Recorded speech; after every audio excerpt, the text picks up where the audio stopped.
اعوذ باللہ من الشیطان الرجیم بسم اللہ الرحمن الرحیم الحمد للہ رب العالمین والعاقبۃ للمتقین الصلاۃ والسلام علی اشرف الانبیاء والمرسلین ولعنۃ اللہ علی اعدائہم اجمعین من یوم الی قیام یوم الدین اما بعد قال رسول اللہ صلی اللہ علیہ وآلہ وسلم عدل للناس من رضی للناس ما یرضى نفسہ وکرہ لهم ما یکرہ لنفسہ۔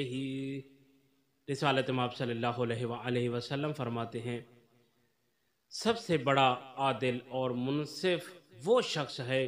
جو لوگوں کے لیے وہی پسند کرتا ہے جو اپنے لیے پسند کرتا ہے، اور وہ چیز جو اپنے لیے پسند نہیں کرتا دوسروں کے لیے بھی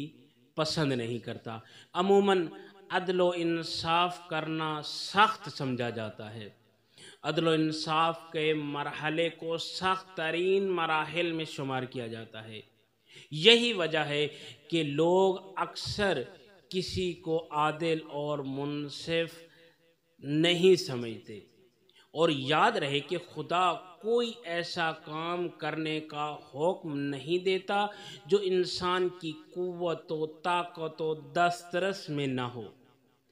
اور یہی وجہ ہے کہ اسلام نے ہماری رہنمائی کے لیے، ہماری ہدایت کے لیے رسالت مآب صلی اللہ علیہ وآلہ وسلم کو بھیجا، اور رسالت مآب صلی اللہ علیہ وآلہ وسلم نے ہمیں ایک فارمولہ بتا دیا اس فضیلت کو حاصل کرنے کے لیے، اس موقع کو فراہم کرنے کے لیے، کیا کہ عادل اور منصف مزاج شخص بننے کے لیے کیا کرنا چاہیے۔ رسالت مآب صلی اللہ علیہ وآلہ وسلم نے یہ فارمولہ بتا دیا کہ اگر تم چاہتے ہو کہ تمہارے بارے میں بھی